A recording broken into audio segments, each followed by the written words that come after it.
আমি দর্শকদের বলতে চাই যে এই ইমপ্ল্যান্টটা কিন্তু 50 বছর পুরনো ইমপ্ল্যান্ট না। ইমপ্ল্যান্ট করার পর ফ্লাইটে যাতায়াত করা যায় না বা কোনো প্রবলেম হয়। If you can see when I squeeze it, it is getting back to its shape immediately.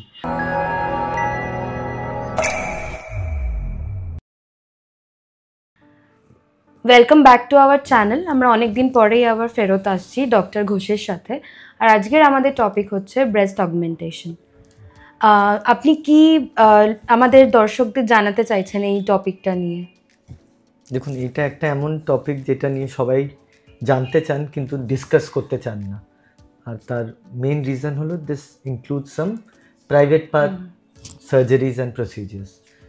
তো ডেফিনেটলি এটা ব্যাপারে জিজ্ঞেস করতে চাই, কিন্তু আমি এই ডিসকাশনটা শুরু করতে চাইবো একটা সিম্পল উদাহরণ দিয়ে। যেমন একটি মেয়ে আমার কাছে আসছে ব্রেস্ট অগমেন্টেশন করতে, কিন্তু ওনার মনে অনেক ভয়।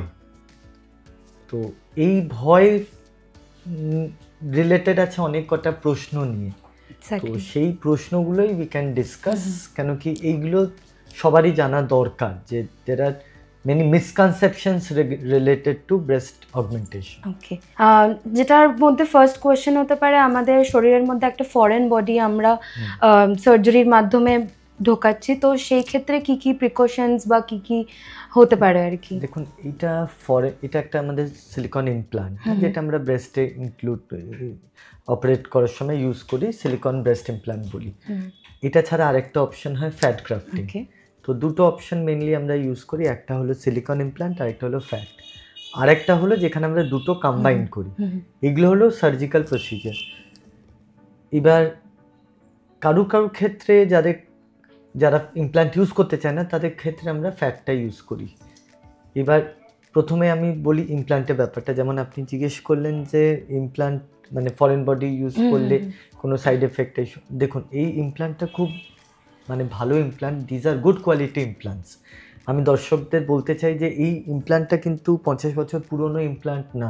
These are the 5th generation best quality silicon implants, generally imported from outside India.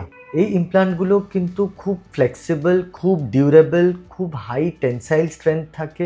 R best জিনিস হলো এগুলো কিন্তু খুব friendly to our body, they are body friendly implants.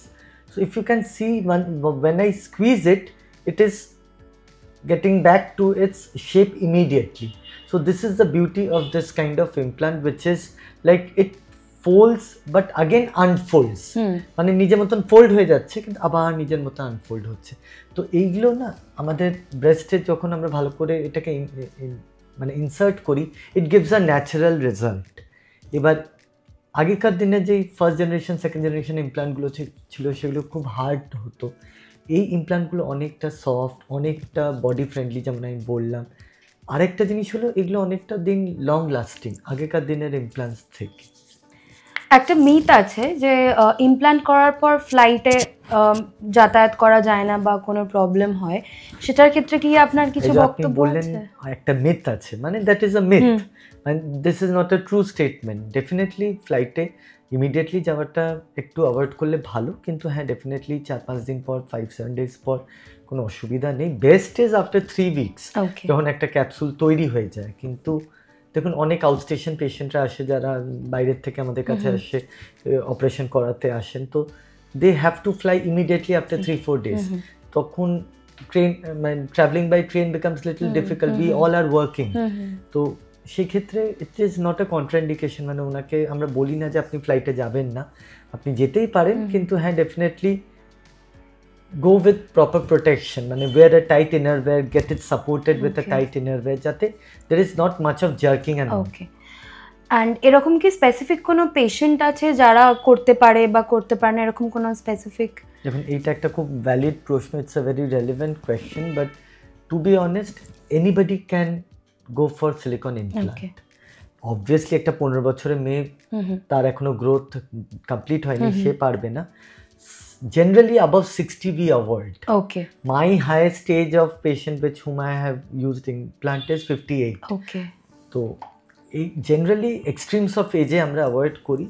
আর যদি খুব স্যাগিনেস থাকে মানে স্কিন খুব লুজ হয়ে গিয়ে থাকে, তাহলে অনেক সময় আমরা আগে ব্রেস্ট লিফটটা প্ল্যান করে তারপরে ইমপ্ল্যান্টটা করি। তো এইগুলো না অনেকটা পেশেন্ট টু পেশেন্ট ভ্যারি করে, মানে উই জাস্ট ক্যানট জেনারেলাইজ যে মানে এনার ক্ষেত্রে ইমপ্ল্যান্ট করা যাবে না, এনার ক্ষেত্রে ইমপ্ল্যান্ট করা যাবে। Generally 80% of patients can go for silicone butt implants. Planning is very important.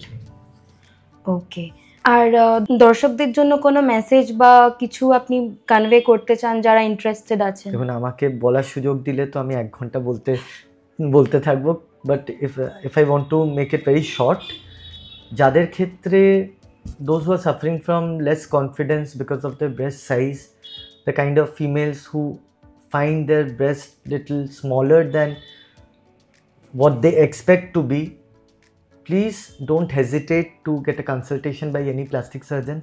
আপনাদের যদি মনে হয় যে আপনাদের কনফিডেন্স লেভেলটা একটু কম হচ্ছে because of your size of breast, কেন কি ভগবান আমাদের সবাইকে একরকম তৈরি করেনি, তো আপনার যদি মনে হয় যে আপনার ব্রেস্টের সাইজটা একটু বড় হলে আপনার কনফিডেন্স লেভেল আরেকটু বুস্ট আপ হবে, তাহলে আমি একটা কথা বলবো যে don't hesitate to get a consultation by a plastic surgeon and get it treated.